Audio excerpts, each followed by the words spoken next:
Cadê? Agora. Ó, Renata, então é o seguinte. Sim, antes da gente começar, como é que tá o som, como é que tá o vídeo, ok? Tudo ok. Tudo ok? Então vamos lá, deixa eu te apresentar aqui. É o seguinte. Deixa eu ver se tá aparecendo legal pra ti aí. Ó, então, a primeira coisa, a primeira ideia que a gente tem que ter de circuitos elétricos, Renata, é a questão de corrente elétrica. O que é, né? O que é a corrente elétrica num circuito, tá? A corrente elétrica, ela nada mais é do que um movimento ordenado de elétrons, tá? Um movimento ordenado de cargas. Na verdade, esse movimento ordenado, ele pode, não significa que será. Ele pode ser um movimento ordenado de cargas positivas ou ele pode ser um movimento ordenado de cargas negativas. Isso vai depender do que, Mike? Isso vai depender de como a corrente será adotada. Se ela vai ser uma corrente real ou se ela vai ser uma corrente convencional. Se ela for corrente real, esse movimento ele vai ser dado pelo movimento ordenado de elétrons. Mas, se o movimento for convencional, esse movimento ele vai ser dado pelo movimento das cargas positivas, né? A gente diz que são cargas fictícias, porque na verdade a gente vai adotar, Renata, o movimento real das cargas. Então, por que a gente adota o movimento real das cargas, Mike? Porque realmente é o sentido que é dado à corrente elétrica, tá? Que mais? Então, olha só. Aí, onde é que a gente pode observar esse movimento, né? Esse exemplo de troca de movimento de cargas. Por exemplo, numa corrente iônica. Numa corrente iônica, a placa positiva, né? Isso que você estudou lá em química, em pilhas, né? A placa positiva, ela puxa o elétron e a carga negativa, ela puxa a carga positiva para o lado dela. Então aí você vê um movimento de quê? De cargas, né? Tanto carga positiva quanto carga negativa. E aí a corrente ela pode ser dada pelo movimento da carga positiva ou pelo movimento da carga negativa. Perguntas? Não, eu entendi. Beleza? Bom, o que a gente tem que entender agora? Como é que vai ser dado a intensidade da corrente elétrica? A intensidade da corrente ela vai ser dada ao seguinte. Vamos imaginar que nós temos aqui um pequeno corte no fio. Pequeno cortezinho no fio, tá? E você vai ver as cargas elétricas passando por esse corte. Eles vão passar por esse corte. Como é que a gente vai medir a intensidade da corrente? A intensidade da corrente ela vai ser a quantidade de carga que passa por esse corte em um certo intervalo de tempo. Corrente é quantidade de carga pelo tempo, tá? Qual vai ser a unidade de carga, Mike? Coulomb por segundo, a unidade de corrente, Coulomb por segundo. O Coulomb por segundo é o ampere, tá? Não podemos esquecer que essa quantidade de carga lá em eletrostática, ela vai ser dada como N vezes E. O que é esse N vezes E, né? A quantidade de carga, ela vai ser o número de elétrons que passam por esse corte vezes a carga elementar do elétron. Como é que vai ser dado essa carga elementar do elétron, Mike? 1,6 vezes 10 a menos 19. Não sei se você lembra, né? Que a carga elementar do elétron, né? Esse Ezinho que ele está te dando aqui, ó. Esse Ezinho aqui equivale a 1,6 vezes 10 a menos 19 Coulomb. Ok? Mike, mas o próton tem uma carga também? Tem. Essa é a carga do elétron. A carga do próton é a mesma, só que positiva. 1,6 vezes 10 a menos 19 Coulomb. A carga do próton é menos, do elétron é menos 1,6 vezes 10 a menos 19 Coulomb. tá? Então a gente vai calcular, lembrando, né, que esse Q é N vezes E, né? Esse Q é N vezes E, então você vai fazer N vezes E sobre ΔT. Ok? Bom, essa corrente, ela pode ser de dois tipos. Ela pode ser uma corrente contínua, ou seja, o valor dessa corrente ela é constante, ou ela pode ser uma corrente alternada. O que é alternada? A corrente alternada é aquela que muda de sentido várias vezes. Ora ela está num sentido, ora ela está em outra, ora ela está num sentido, ora ela está em outra. A corrente alternada, ela varia em um certo intervalo de tempo. A corrente contínua, não. A corrente contínua ela é constante durante todo o intervalo de tempo. Tá? Então, esses são os dois tipos de corrente que existe. Pois bem, Mike, uma observação importantíssima é o seguinte: quando ele te der um gráfico na prova, esse gráfico ele vai ser da corrente pelo intervalo de tempo. Se ele te der o gráfico da corrente pelo intervalo de tempo, como é que você vai calcular a quantidade de carga? Basta você olhar que figura geométrica está formando aqui e a área vai ser numericamente igual à quantidade de carga. Então, para você obter a quantidade de carga, caso ele te forneça um gráfico da corrente pelo intervalo de tempo, então a quantidade de carga será numericamente igual à área da figura. O que você vai fazer, Renata, nesse caso? Vai calcular a área dessa figura que forma aí.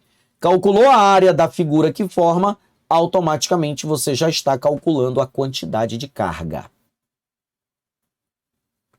Tá? Ô, Mike, Diga. se ele me dá a área, porque assim, a área e a quantidade é o que, como é que é o nome? O que é Quantidade de carga. isso, quantidade de carga. Se ele me dá a área e quer da forma como é a unidade de medida da carga, eu calculo tá como sendo um trabalho, Não. já que é um tipo de energia? Não. Carga não é energia. Quantidade de carga não é energia. Quantidade de carga é uma característica inerente da matéria. É algo característico da matéria. Energia, a matéria adquire. Carga não. É uma característica inerente da matéria. Então, você calcula... Não tem como eu descobrir se ele dessa área. Não, se ele te der só a área, você calcula a quantidade de carga. Se ele te der o gráfico da corrente pelo tempo, ao calcular a área, você vai calcular a quantidade de carga. Que carga é essa, Mike? Lá da corrente, lembra? I é igual a Q sobre ΔT. Q sobre ΔT. É esse Q aqui, ó, quantidade de carga. É isso que você calcula pela área da figura se ele te der o gráfico. Por quê? Por quê, Renata? Porque tu só calcula a quantidade de carga, passa esse ΔT que está dividindo para o outro lado multiplicando, aí vai ficar I ΔT. Tu só calcula a quantidade de carga por essa equação se a corrente for constante. No caso positivo. Não, ela pode ser negativa essa corrente também. Sabia que ela pode ser negativa? Pode. Ela pode partir o gráfico, pode partir aqui de baixo, ó. Ela pode ser negativa. Se ela é negativa é porque ela está no sentido contrário ao movimento das cargas positivas, né? Lembra que eu te falei aqui, ó, que a corrente ela pode ser contínua ou alternada. Então, ora ela é positiva, ora ela é negativa, ó. Então, quando é que ela é negativa? Quando ela muda de sentido, tá? Então, essa corrente ela pode ser negativa. Tu só usa essa equação para calcular a quantidade de carga se a corrente for constante. Se a corrente for variável, aí ele vai te dar um gráfico. Aí como é que tu calcula a carga? Pela área da figura.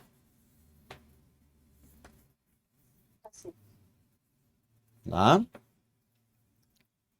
Pela área da figura. Pois bem, uma observação importante, né? Para soluções eletrolíticas, a intensidade média da corrente elétrica é calculada pela soma dos módulos das cargas dos ânions e dos cátions. O que é uma uma solução eletrolítica? Né? Uma solução aquosa, por exemplo, água e sal.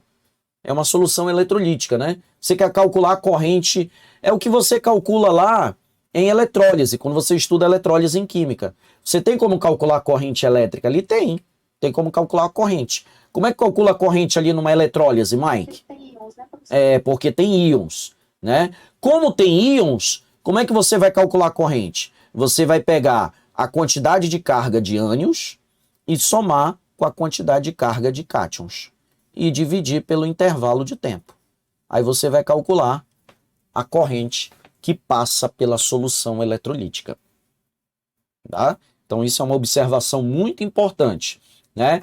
Se você tem uma solução eletrolítica, para se determinar, para se obter a quantidade de corrente numa solução eletrolítica, você vai pegar a quantidade de carga dos ânions, vai somar com a quantidade de carga dos cátions e dividir pelo intervalo de tempo.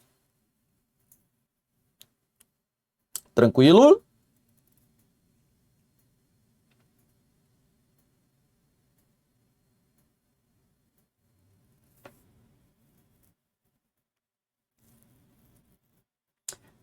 Perguntas?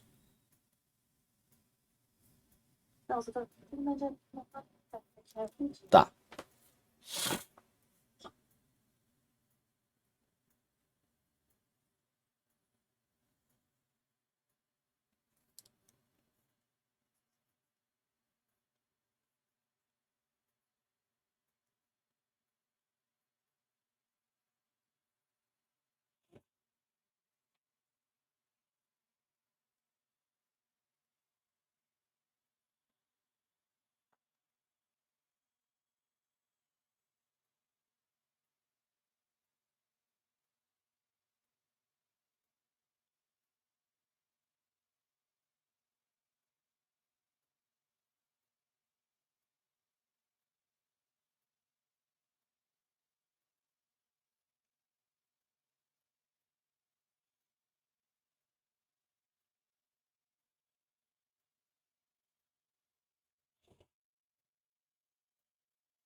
Ai, tá me escutando? Tô. E foi? Tava te falando alguma coisa? Você tá... Não, eu tava com a impressão de estar travado. Não, eu tava aqui te esperando. Já. Tá tudo certinho. Já? Então vamos lá. O que é tensão elétrica? O que é DDP? Né, Renata? Quando a gente fala em tensão elétrica, DDP. O que seria isso, Mike? Para você estabelecer uma diferença de potencial, que é a mesma coisa que DDP, que é a mesma coisa que tensão elétrica, que é a mesma coisa que voltagem, né? Para você estabelecer isso, Renata, o que que acontece? Deixa eu só melhorar aqui o negócio aqui, a minha câmera, porque eu vou sair daqui, só para ficar no cantinho aqui. Pronto. Beleza. Então, olha só. Sair daqui, agora sim. Tá, vamos lá. Então, olha só, Renata. Quando a gente fala em voltagem, quando a gente fala em DDP, a gente está se referindo a quê, Mike? A gente está se referindo à tensão elétrica, a energia que eu vou dar lá nos terminais do meu circuito, usando o quê? Usando uma bateria, usando uma pilha, né? Pode ser uma pilha, Mike? Pode ser uma pilha, né? Eu posso usar uma bateria, eu posso usar uma pilha, que mais? Eu posso usar a tomada da minha casa. Então, o que eu vier a usar lá no meu circuito é uma voltagem, é uma DDP. E tudo isso nada mais é do que o quê? Quando eu uso uma pilha, quando eu uso uma bateria, eu estou usando nada mais e nada menos que um gerador elétrico, né? Estou usando um gerador. E a pilha é um exemplo de um gerador elétrico. Então, por exemplo, se eu ligar uma pilha aqui nos polos de um fio, automaticamente eu vou produzir o quê? Uma DDP, uma voltagem. Então, o ponto A, ele vai ter uma voltagem e o ponto B, ele vai ter uma voltagem.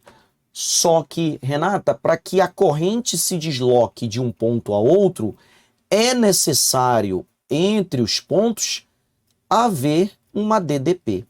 O que é uma DDP, Mike? É a sigla da palavra diferença de potencial. E o que é uma diferença de potencial? Uma diferença de potencial, diferença na matemática, é o que nós chamamos de quê? Subtração. Tá? Tudo que você vai fazer uma diferença na matemática, você vai fazer uma subtração. Então, o que você vai fazer? Você vai pegar a DDP neste ponto, que é de onde a corrente está saindo, e subtrair da corrente nesse ponto. Então, a diferença de potencial entre os pontos vai ser quem? Vai ser a DDP no ponto A menos a DDP no ponto B. É isso que nós chamamos de diferença de potencial. Então, assim, a diferença de potencial é tipo um ponto A que gera um tipo de carga, ligado a um ponto B que gera um outro tipo de carga. E aí eles se unem, aí, tipo assim, uma é positiva, outra é negativa.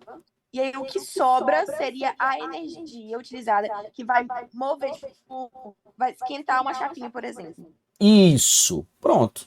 Você resumiu a coisa correta. Tá, entendi. Então, DDP é energia, é diferencial de potencial. DDP é energia, sabe por quê? DDP, Renata, é a quantidade de energia que eu vou distribuir para cada carga. DDP é energia por unidade de carga. Não deixa de ser energia, né? Não deixa de ser energia. É energia por carga. Isso que é DDP. Quando você fornece uma diferença de potencial para o seu aparelho, na verdade você está fornecendo energia não para o aparelho. Você está fornecendo energia para as cargas que compõem a corrente, para que a corrente se movimente e faça seu aparelho funcionar. O que faz seu aparelho funcionar é a corrente entrando pelo circuito. Mas de onde é que advém essa corrente? De onde é que vem essa energia? Da DDP, do gerador, do aparelho que eu liguei na tomada. Então, consequentemente, não sei, né? Mas na minha cabeça fez sentido. A quantidade de energia cedida para um aparelho, tipo, esquentar, por exemplo, é muito maior do que a DDP dele. Porque já que é muito maior. Sabe por que é muito maior? Porque parte dessa energia o aparelho dissipa em forma de calor. Por quê? Porque o aparelho, a gente vai já estudar daqui a pouco os receptores, os aparelhos eletrodomésticos, eles são receptores. Eles têm resistência interna. Mas se Entendeu? ele for feito para esquentar, Aí é diferente. O ferro elétrico, por exemplo, aí já é diferente. O ferro elétrico, ele tem uma resistência própria, que faz com que ele funcione somente se ele esquentar. Mas todo aparelho na tua casa tem uma resistência, ele esquenta. A geladeira, a televisão, o micro-ondas, todos eles têm resistência. Tá? Só que o ferro elétrico, os aparelhos que funcionam esquentando, eles são chamados de aparelhos resistivos, né? Então, essa sua pergunta, ela me faz lembrar e falar de uma outra coisa, né? Aparelhos resistivos, inclusive a gente já está até antecipando que é resistores, a gente vai ver daqui a pouco. Aparelhos resistivos são aqueles que funcionam através de aquecimento. Ou seja, Renata, são aqueles aparelhos que funcionam através de sofrerem uma, como é que a gente chama? Efeito Joule. Transforma parte da energia elétrica em energia térmica, efeito Joule.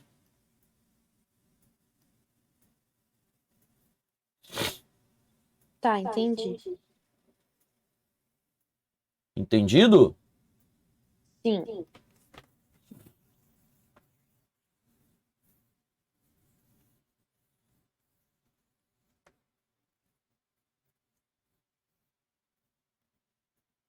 Chamam por essa letra. Lá, eu acho que o Ney chamou isso, o trabalho de W. Mas é a mesma coisa. Não, o trabalho com essa outra letra eu conheço. Agora esse de baixo é um quê, né? É o que de carga? Ah, tá. Tá certo.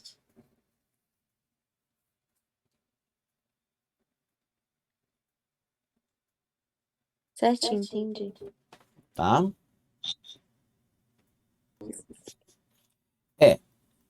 Olha só. Então, aqui um exemplo, né? Eu coloquei aqui um exemplo de uma pilha, como é que ela funciona, né? Através, para funcionar uma lâmpada, por exemplo, uma pilha, né? Para acender uma lâmpada aí que é um receptor elétrico, tá? Coloquei aqui para você aí embaixo, como você está vendo. O que acontece com a corrente? Ó, a corrente ela vem, né? Sai do polo de menor potencial para o polo de maior potencial, passa pela lâmpada, acende a lâmpada e faz esse movimento aqui, ó, tá? E a pilha, como eu falei para você, ela é considerada um gerador, né? Ela é um gerador, ó, tá? E aí ela é formada pelo quê? Ela tem um eletrodo positivo, né? De grafite. O eletrodo positivo é o cátodo, né? É o cátodo, né? É o cátodo. E aqui você tem a mistura de grafite e dióxido de manganês, né? Aqui dentro, tá? Nessa partezinha aqui, ó, de vermelho aqui, ó, como eu coloquei aí, tá? E aí aqui você tem um separador, que é esse cara aqui, que é por onde a corrente passa, ó, pelo separador, por dentro da pilha, né? E por fora, bem perto daquela casca de alumínio, você tem a chamada pasta eletrolítica. É ali que você tem o líquido. Quando a pilha vaza, né? O que vaza, aquele líquido pretinho da pilha, né? Meio viscoso, parece um óleo, é a pasta eletrolítica, né? Que é ela que vaza, fazendo com que a pilha se danifique, né? Vazou a pasta eletrolítica, ela não presta mais, pode jogar fora. Tá? Então isso aqui, na verdade, é mais para explicar a composição, né, de uma pilha e que a corrente, na verdade, ela passa por onde? Ela passa através da pasta eletrolítica, né? E desse camarada aqui, que é o chamada a mistura de grafite e dióxido de manganês, que é esse aqui, ó. Tá? Então isso é uma mistura de grafite com dióxido de manganês. Beleza, Renato? Beleza. Tá. Vamos lá então. Vamos seguir em frente.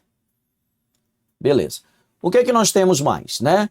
Qual é a causa da corrente elétrica? Aquilo que eu já te falei, né? A causa da corrente elétrica, para que ela exista, é necessário, entre os dois pontos, uma diferença de potencial. O potencial no ponto A menos o potencial no ponto B. Então tem que haver uma DDP, né? Lembrando que o potencial no ponto A, se ele for maior que o B, aí tu faz VA menos VB. Mike, e se o potencial no ponto B for maior? Aí você faz VB menos VA, é só subtrair. Tá? Bom, se você ligar as placas através de um fio, o que vai acontecer? Vai acontecer o seguinte, se você ligar as placas através de um fio, os elétrons eles vão começar a fluir de B para A. Por que de B para A, Mike? Porque a placa B é que é a placa negativa. Então os elétrons eles tendem sempre a se deslocar, vou botar aqui, do ponto de menor potencial para um ponto de maior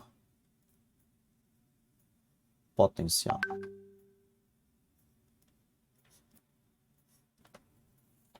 Sempre é esse movimento.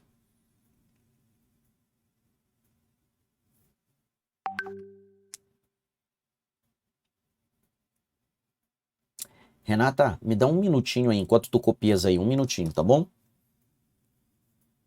Certinho.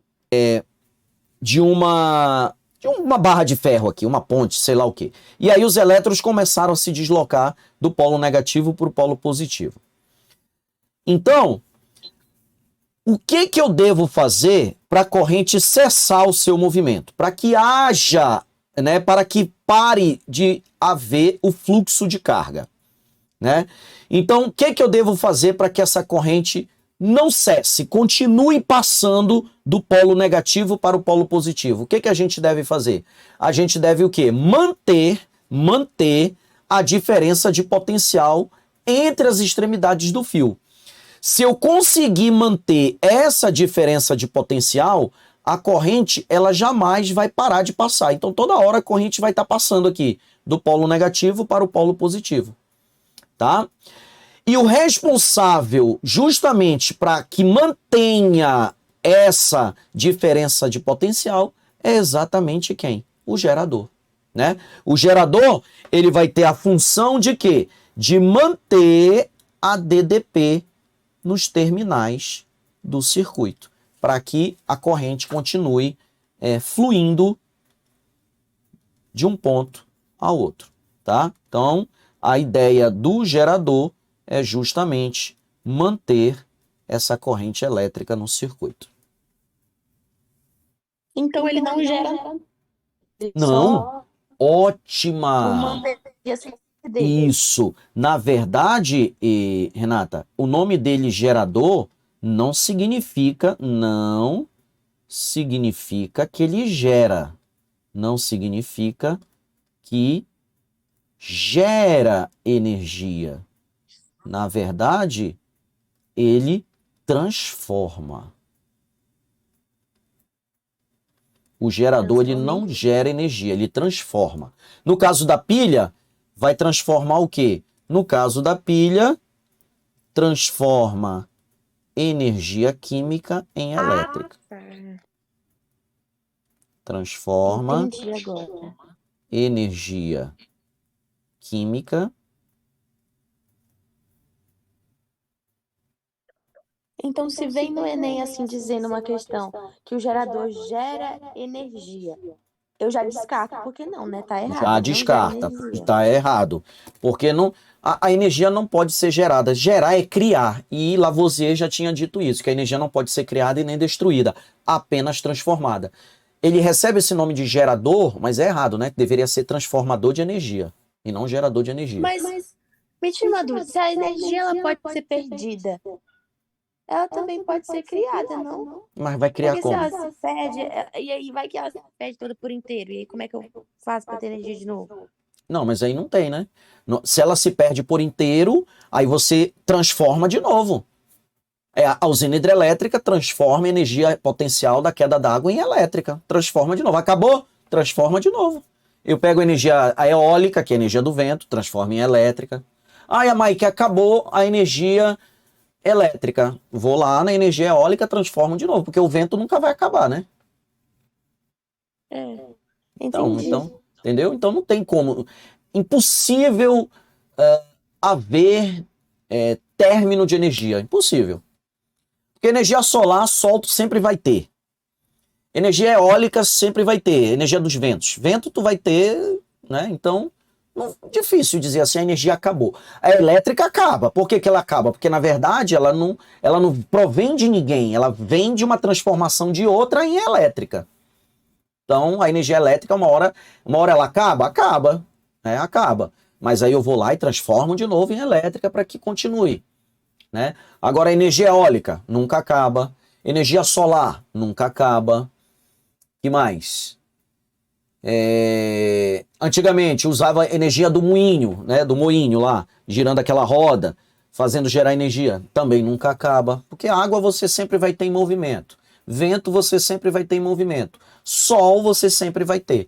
Então são energias duradouras, né? São energias infinitas. Nunca vão acabar. A elétrica acaba porque a elétrica ela não tem um agente que está fornecendo essa energia. A elétrica ela existe porque alguém transformou alguma coisa nela.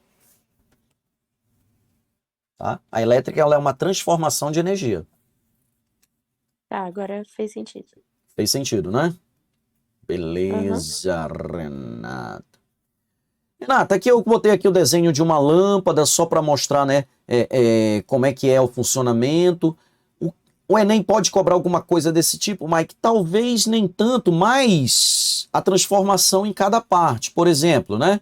Aqui ocorre, aqui é onde vai entrar o contato com a DDP, com a diferença de potencial, né? Vai produzir uma corrente. Esse aqui é um filamento de tungstênio. O que acontece com ele? A corrente passa por aqui, ele aquece.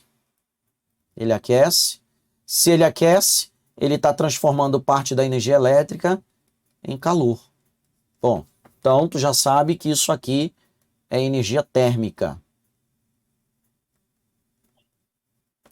Né? Fica ligada com isso aí, que o tungstênio faz essa manobra. Tá? Então transforma, aquece, se superaquece, né? Por isso que ele brilha, né? Aquelas lâmpadas antigas, as chamadas lâmpadas incandescentes, né? Que hoje não se fabrica mais, né? Saiu do mercado, mas tem outros tipos de lâmpada com brilho amarelado, né? Então você tem, hoje mais no mercado são as lâmpadas de LED, que elas funcionam através de um circuito elétrico, né? Não é um filamento de tungstênio, como eram as lâmpadas incandescentes. Então quando a corrente passa ali, ele vai brilhando, é uma resistência, era uma mola, era uma resistência que vai brilhando, vai aquecendo, quando vê ela brilha, soltando aquela luminosidade amarela. Aquilo nada mais é do que ela aquecendo, transformando energia elétrica em energia térmica, em calor. Então tá aí um exemplo, né?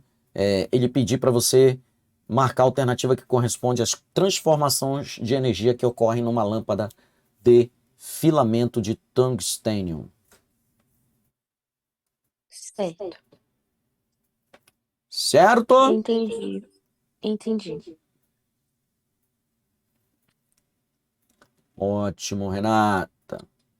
No caso, a energia seria perdida naquilo por conta do calor, né? Tipo, se ela vai iluminar algo, a lâmpada vai ser perdida, né? Por conta disso. Isso mesmo. Tá, Beleza? beleza.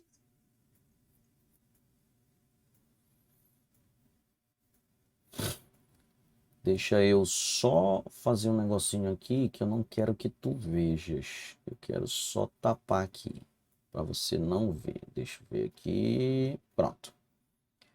Só fazer uma mudança aqui. E aí eu quero que você me dê a alternativa correta. Deixa eu ver aqui.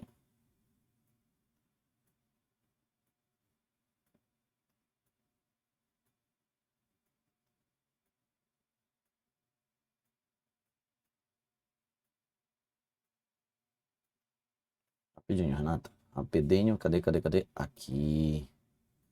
Pronto. Agora sim. Olha essa questão, Renata. Enem 2011. Um minutinho para te pensar nela. Tá, ok.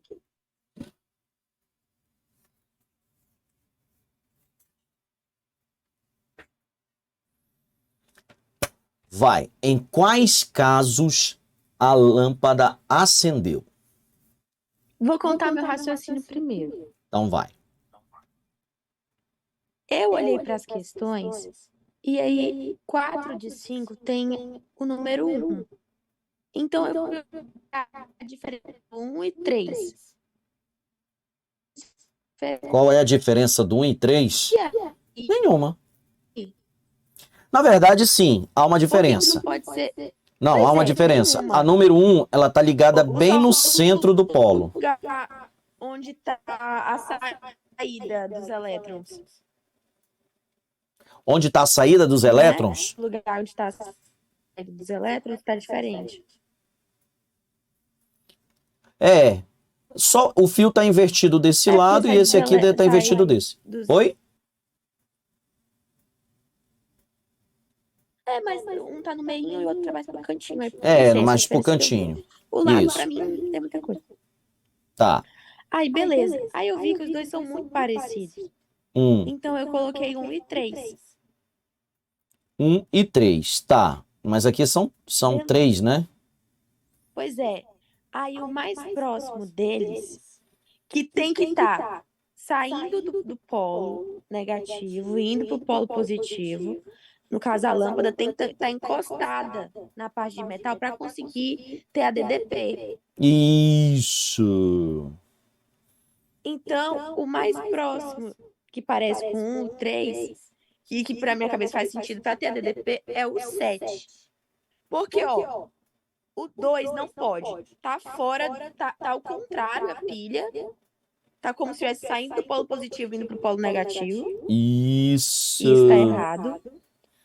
A 5 não tá quando o polo negativo sai da parte dos elétrons, né? E aí vai para a parte positiva, tá triscando a parte de vidro. E vidro não conduz eletricidade. Ai, Renata, tu é excelente.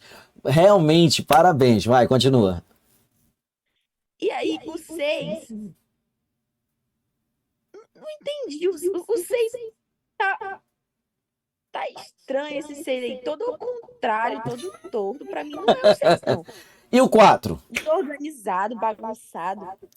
E o 4, muito menos. Não tá nem onde tá a positiva. Ai, Renata, parabéns. É a letra D. É 1, 3 e 7, é essa mesmo. Olha, tranquilaço. Beleza. Ótimo. Você teve uma observação quente. Vamos lá, Renata.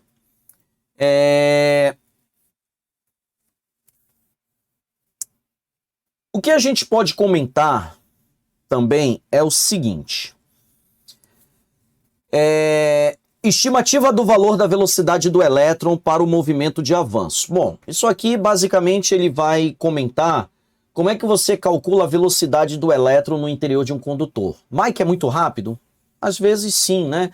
O elétron ele viaja a uma velocidade muito próxima da luz, né? E aí como é que a gente vai calcular essa velocidade, Mike? A gente vai calcular essa velocidade utilizando essa equação aqui, ó, que eu não vou entrar muito em detalhe, para que você obtenha... o que interessa é como você obtém essa velocidade e como ela é chamada. Ela é chamada velocidade média de avanço, que é a velocidade dos elétrons, né? Onde essa corrente I vai ser o N, né? Esse N ele vai ser o número de elétrons livres por volume. Muito cuidado, né? Onde é que está esse N? Está bem aqui, ó. O número de elétrons livres por unidade de volume. Vai ser esse N. vezes o A. Quem é esse A, Mike? Esse A vai ser a área da secção transversal do fio, vezes a velocidade de avanço, vezes a carga elementar do elétron, que é 1,6 vezes 10 a menos 19. Então, nós podemos calcular o V, né? É só você isolar o V daqui. Como é que tu calcula esse V de avanço? Joga o N dividindo, joga o A dividindo, joga o E dividindo. Então, a velocidade de avanço vai ser o I sobre N vezes A vezes E. Essa Esse é a V equação. é o mesmo que eu uso para calcular a DDP? Não, não. A DDP é o V maiúsculo. Esse aqui é o minúsculo, que é a chamada velocidade de avanço. Tá. E por que existe essa diferença da velocidade de avanço com a outra velocidade? Sendo que as duas, tipo, são a velocidade da carga. É, porque a velocidade de avanço, ela depende da intensidade da corrente, né? Essa daqui é a velocidade com que os elétrons estão se deslocando no interior do condutor através da corrente elétrica. Então depende da corrente, né? Quanto maior a intensidade dessa corrente, maior é a velocidade de avanço dos elétrons. Então essa velocidade tem a ver com a velocidade da corrente elétrica. Tá. Tá ok. Certinho? Certinho.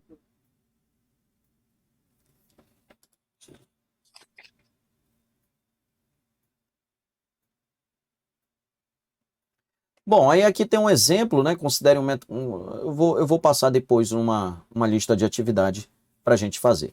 Então, a princípio, Renata, isso aí é o que nós chamamos de corrente elétrica. Então, nós comentamos, nós falamos aí tudo o que está dentro do conceito de corrente elétrica. O que é a corrente elétrica no interior de um condutor, né? Como é que você calcula essa corrente? Como é que você calcula a velocidade de avanço, que nós acabamos de ver agora, tá? Então, tudo isso é conceito de corrente elétrica. Beleza? Beleza, entendi tudo. Tá. Agora vamos ver o que é a resistência elétrica, que nada mais é do que o quê, Renata? A corrente elétrica, a resistência elétrica, desculpa, ela vai ser a resistência dos condutores à passagem de corrente, tá? Espera aí, rapidinho, Renata.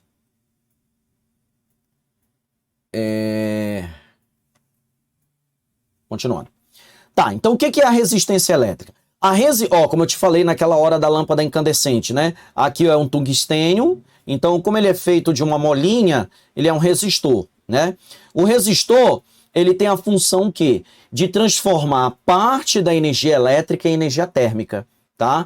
E essa transformação de energia elétrica em energia térmica, nós chamamos, Renata, de efeito Joule. O que é o efeito Joule? É quando o resistor recebe a corrente e aí, como ele vai resistir à passagem de corrente, ele acaba dissipando parte dessa energia em forma de calor, tá? Então, isso é o que nós chamamos de efeito Joule. E essa daqui é a representação de um resistor, tá? Como é que você vai representar um resistor, tá? Bom, dentro de resistores, nós temos as leis de Ohm, né? Primeira lei de Ohm diz o seguinte, que a voltagem é a resistência vezes a corrente, tá?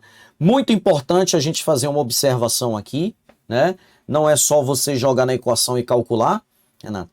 Você tem que lembrar que isso aqui só é válido para quando as dimensões do condutor é constante. Quando as dimensões do condutor é constante. Quando eu digo dimensões, eu estou me referindo a quê? A área, eu estou me referindo a espessura, o comprimento, não varia, é tudo constante, tá? A temperatura, né? Eu estou me referindo ao resistor ômico. Resistor ômico, onde as dimensões são todas constantes, tá?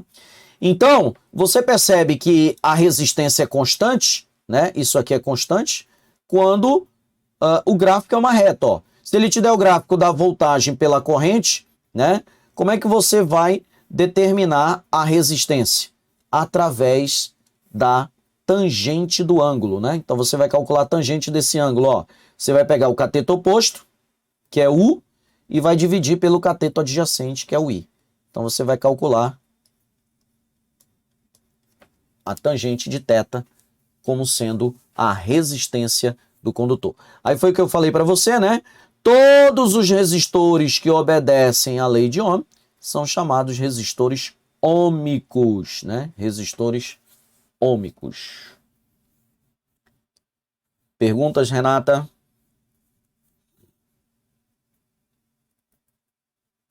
Não, nenhuma. Eu só, tipo assim,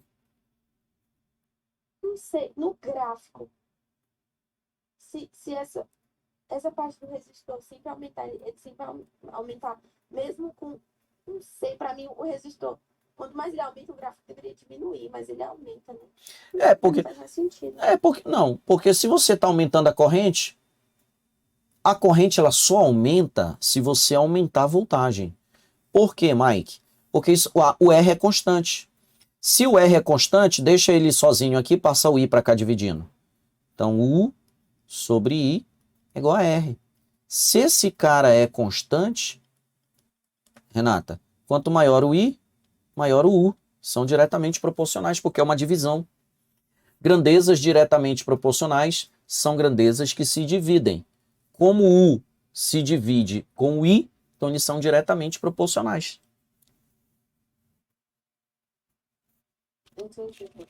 Beleza?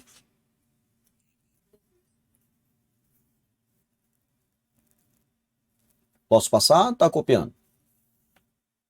Não, pode passar. Tá. E os resistores que não obedecem à lei de Ohm, Renata, são chamados de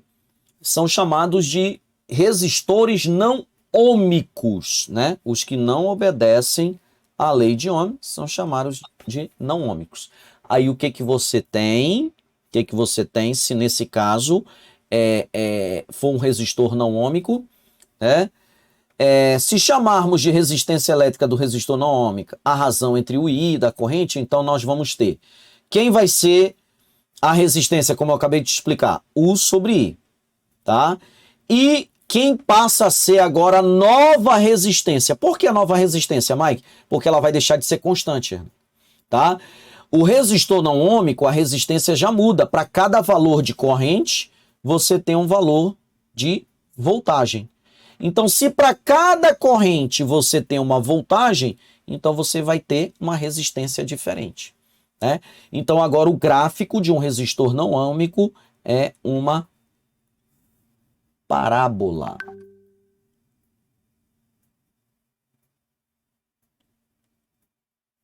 É uma parábola. Tá? E aí uma outra propriedade que nós temos dos condutores é a chamada resistividade. E Mike, o que é a resistividade de um condutor, né? Bora imaginar que tu tenhas aqui um condutor, esse condutor ele tem um certo comprimento e ele tem uma área de secção transversal aqui, tá? É possível eu estabelecer uma DDP entre os terminais desse condutor? É possível, né? Se eu fornecer uma DDP aqui, eu vou fornecer uma corrente que vai passar pelo condutor. E se eu vou ter uma corrente que vai passar pelo condutor, então esse meu condutor ele vai ter uma resistência. Quem vai ser essa resistência? Essa agora, isso aqui é conhecido como segunda lei de Ohm. Agora, Renata, na segunda lei de Ohm, as dimensões, elas não são mais constantes. Diferente na primeira lei, ó. Na primeira lei, as dimensões do condutor é constante. Na segunda lei, não. As dimensões não são constantes. Então, agora eu posso mudar a área do condutor, eu posso mudar o comprimento do condutor. Então, muda tudo agora. Muda a área, que é a espessura, e muda o comprimento do condutor. Tá? Então, a diferença da primeira lei para a segunda lei é essa. A primeira lei de Ohm trabalha com as dimensões, temperatura, comprimento do condutor, tudo é constante, né? Segunda lei de Ohm, não. Ele trabalha com a resistência, mas essa resistência ela muda, ela varia com a área do condutor e ela varia com o comprimento do condutor. Então depende da área, depende do comprimento. Mas depende de que maneira, Mike? A resistência ela é inversamente proporcional à área, mas ela é diretamente proporcional ao comprimento.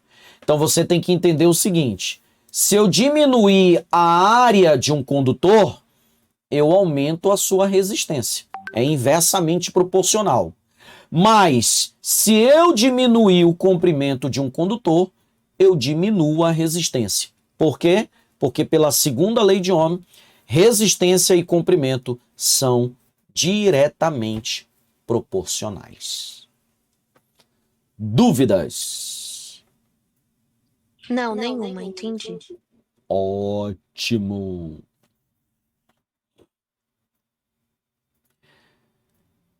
Ó, muito importante isso aqui, Renata. Por quê? Porque poucos professores comentam sobre isso. Eu nunca vi cair na prova do Enem, mas quem sabe esse ano? É o que nós chamamos de condutividade. O que é a condutividade? A condutividade, ela vai ser o inverso da resistividade. O nome já está dizendo, né, Renata? O que é um condutor ter maior condutividade que o outro? O que tu entende com isso?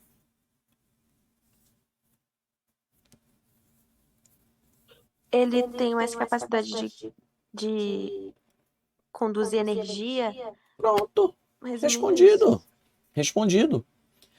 Quanto maior a condutividade do condutor, maior é a capacidade dele conduzir a corrente. Só que ele só vai conduzir a corrente se ele tiver uma baixa resistividade. Olha que legal. Mas por que, Mike? Vamos voltar aqui para a segunda lei de Ohm. Se eu tenho um condutor que tem uma baixa resistividade, esse condutor ele vai ter uma baixa resistência. E se ele tem uma baixa resistência, ele permite a passagem da corrente mais do que se a resistência fosse maior. Então, se ele tem uma baixa resistividade, ele baixa a resistência. E se ele baixa a resistência, ele aumenta a condutividade dele. Então, a condutividade é o inverso da resistividade. E é medido por essa unidade aqui, ó, Siemens por metro. Então, toda vez que você vê a palavrinha Siemens, né, significa condutividade, que é o inverso da resistividade. Tá? Bom, olha só essa observação importante. A resistividade de um material depende da sua temperatura, Renato. Olha aí, ó. Quando você aumenta ou aquece o condutor, né? Experimentalmente, o que é possível a gente verificar? Quando você aumenta a temperatura do condutor, você vai o quê? Aumentar a sua resistividade.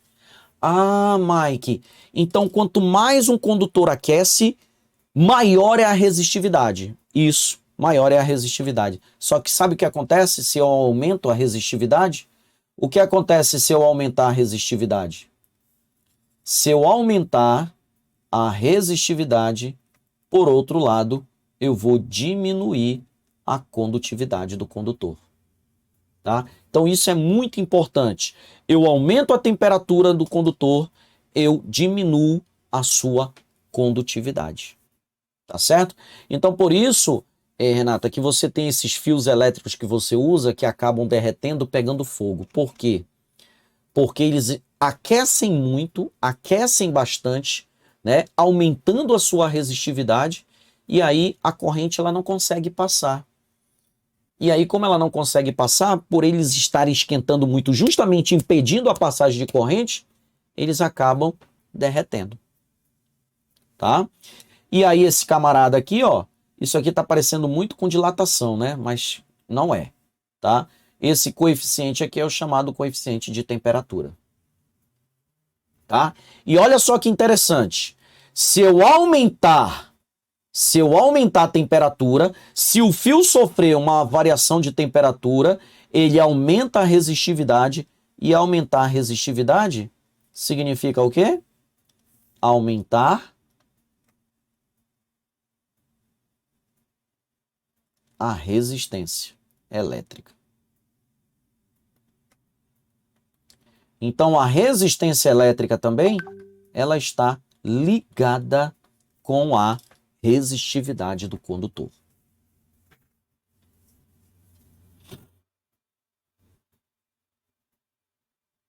Beleza? Achei bacana essa parte.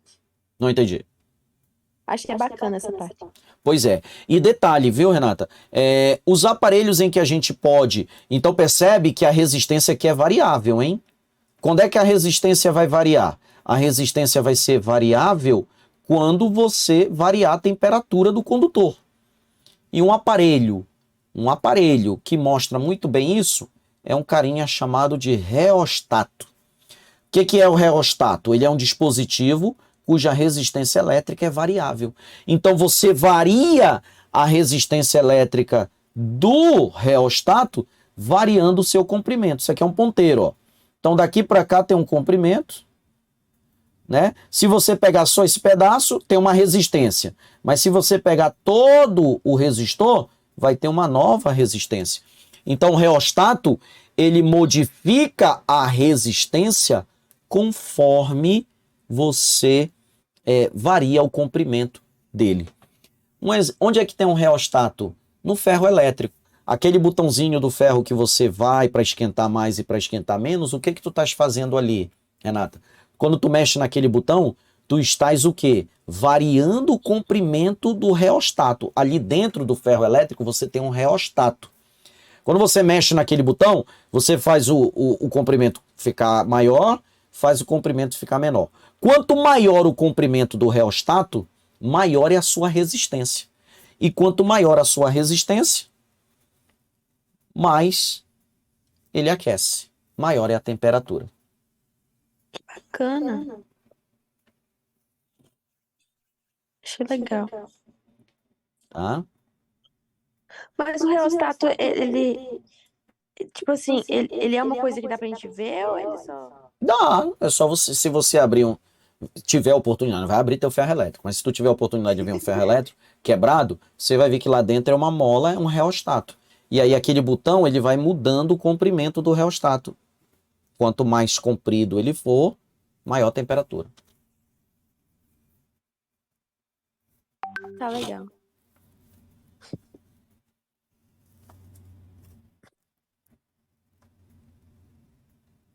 Perguntas? Até agora nenhuma, tá tudo bem claro pra mim.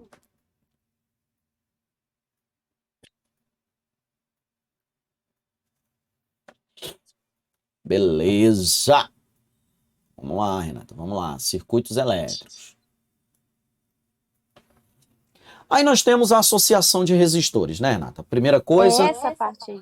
Essa parte, né? Mike, eu quero é isso aí, Mike. Vamos lá, então. Então, nós temos dois tipos de... Na verdade, nós temos três tipos de associar resistores, né? Nós podemos associar resistores em série, tá? Em série, que é quando você liga... Você tem aqui o primeiro resistor ligado no polo A e ele ligado no polo C. Logo em seguida, ligado ao C, você tem o R2. Ligado ao D, logo em seguida, ligado ao D, tu tem o R3 e assim por diante. Então, qual é a característica da associação em série? Né? A DDP total, ela é a soma de cada DDP que você tem no circuito. Tá bem aqui, ó. Tá? E quando você liga numa DDP total, você produz uma corrente. Essa corrente, ela é a mesma que vai passar em todo mundo. Ok? Então, na associação em série, a DDP total, ela é a soma de todas as DDPs de cada elemento do circuito, de cada DDP do circuito, e a corrente total, ela vai ser a mesma em todo mundo. Essa é a principal característica da associação em série. E o que eu posso fazer aí? Achar o resistor equivalente. Como é que eu acho esse resistor equivalente, Mike? Se eu tenho vários resistores ligados em série. Para você achar o resistor equivalente, Renata, basta você somar todas as resistências. Ok? Então você vai somar. Você vai pegar R1 mais R2 mais R3 e assim por diante. Beleza. Outro tipo da gente associar resistores é em paralelo. Qual é a diferença em relação à associação em série? É que na associação em paralelo, a corrente ela se divide.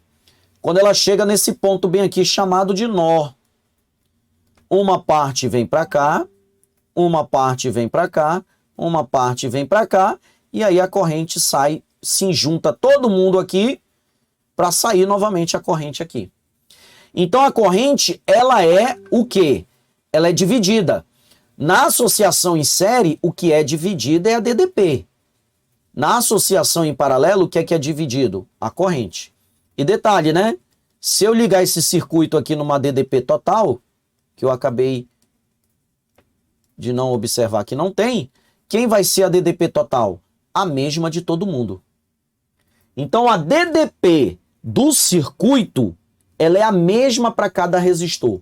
Então, por exemplo, Renata, se eu ligar aqui em 200 volts, esse cara recebe 200 volts, esse cara recebe 200 volts, esse cara recebe 200 volts.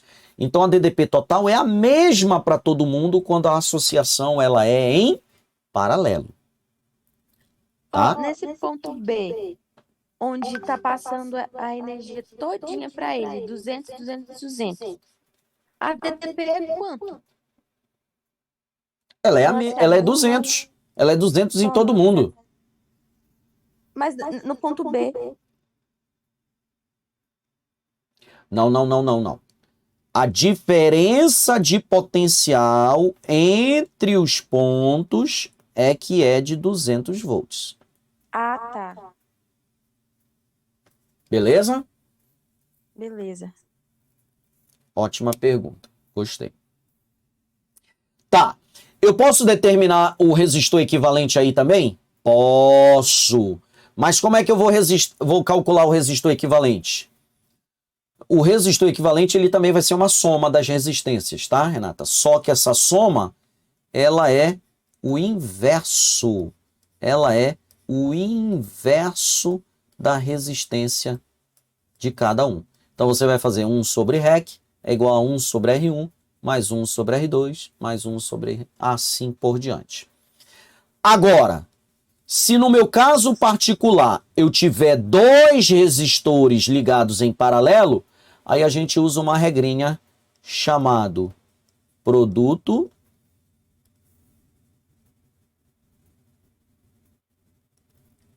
pela soma. Então você usa o produto pela soma. O que é isso, Mike? Se você tiver dois resistores apenas ligados em paralelo, você pega R1 vezes R2, multiplica os dois e divide pela soma dos dois para achar o resistor equivalente. Dúvidas, Renata? Não. Olhando assim, tranquilo. Beleza. Ó, outro aparelho muito importante nos circuitos elétricos é um carinha chamado de fusível, tá? O fusível, ele é um dispositivo que normalmente ele é associado em série no circuito. Muito cuidado com isso, Renata. Muito cuidado.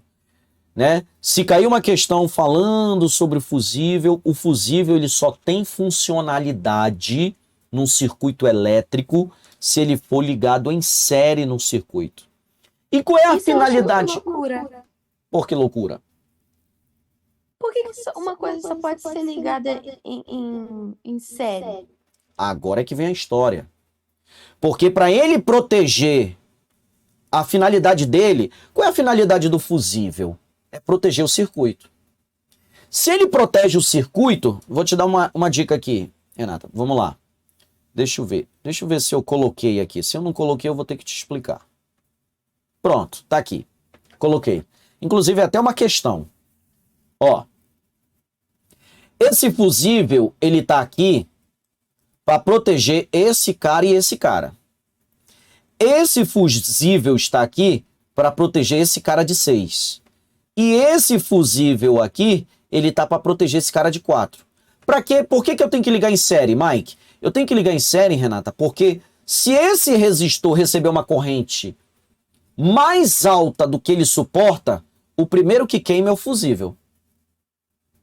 Eu não tenho como ligar em paralelo, por exemplo, deixa eu voltar aqui na ligação em paralelo. Aqui, ó. Eu não tenho como ligar em paralelo o meu fusível. Por quê? Porque se eu ligar em paralelo, eu não vou estar protegendo ninguém. Olha aqui, ó. Por exemplo, eu vou ligar um fusível daqui para cá. Vou ligar um fusível aqui. Pronto. Tá aqui meu fusível. Tá aqui ligado. Liguei daqui para cá. Mas qual é a função dele tá aqui? Ele não tá protegendo ninguém. Quem é que tá protegendo aqui? Ele não vai proteger ninguém. Sabe por quê? Porque a corrente vem para cá, corrente vem para cá, corrente vem para cá e corrente vem para cá. Vai passar por ele, vai proteger quem? Se os resistores estão lá em cima. Então a minha ideia é eu ligar ele aqui. Se eu quiser proteger esse cara, eu ligo um fusível aqui. Se eu quiser proteger esse, eu ligo aqui. Se eu quiser proteger esse, eu ligo aqui. Porque se a corrente for muito alta, mais alta do que o aparelho suporta, ele é o primeiro que queima. Por isso que ele é o quê? Por isso que ele é um dispositivo de segurança. Entendeu por que ele tem que estar ligado em série? Entendi. Tá? Então, por exemplo... Eu só não entendi porque, tipo assim, o fusível, tipo, tem um fusível, e aí tem um carinha antes dele que suporta só 4 joules de energia. Certo. E tem em sequência, tem outro carinha que suporta 6. E tá vindo uma energia para eles de 8, para os dois. Então o fusível do negocinho de 6 vai valer 2, para não estourar. E o fusível do carinha lá do 4 vai ser 4. Sim. Pra não estourar, tipo, pra não sobrecarregar. Isso. Tá. Ah, entendi. Pronto. Tranquilo. Não tem segredo. Entendi. Não tem mistério. Não tem mistério. Deixa eu fazer a questão. Vai, faz essa questão. Enquanto você pensa, ele quer que você diga qual deles vão queimar. Enquanto você pensa, Renata, faz aí a questão, eu vou ao banheiro rapidamente. Certinho. Primeiro e o terceiro. Mas agora eu entendi como é que faz. Entendeu, né? Porque como a corrente passa aqui, ele suporta de 5 e a corrente que passa aqui, que nós calculamos, é 18. Então vai queimar. O segundo suporta 10. E a corrente que passa aqui é de 12. Então também vai queimar. E o terceiro suporta uma corrente de 5. Né? E que nós calculamos deu 18, então também vai queimar. Então os três vão queimar. Os três fusíveis queimam. Tá? Então primeiro... Agora tá certinho. Primeiro você tem que identificar que corrente né? Qual é o tipo de corrente que está passando. Depois que você calcular a corrente, veja qual é a corrente que cada fusível suporta. Dependendo da corrente que cada fusível suporta, você marca a alternativa. Entendido. Beleza? Beleza. Pronto. Renata, então nós ficamos por aqui. Tranquilo? Mas calma que ainda tem mais. Amanhã a gente pode comentar mais alguma coisa sobre circuitos. E depois, a primeira, matemática é matemática e ciências da natureza, que é no outro domingo, né? Isso.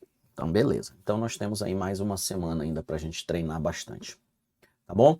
Então, amanhã a gente comenta ainda mais alguma coisa sobre circuitos, tá? Para a gente terminar, eu vou falar sobre aqui algumas coisas, geradores, receptores e as leis de Kirchhoff. E aí a gente fecha a parte de circuitos elétricos. Beleza? Ótimo. Sim. Renata, então até amanhã. Forte abraço e até a próxima. Até amanhã. Tchau. Até amanhã, professor. Tchau, tchau. Tchau, tchau.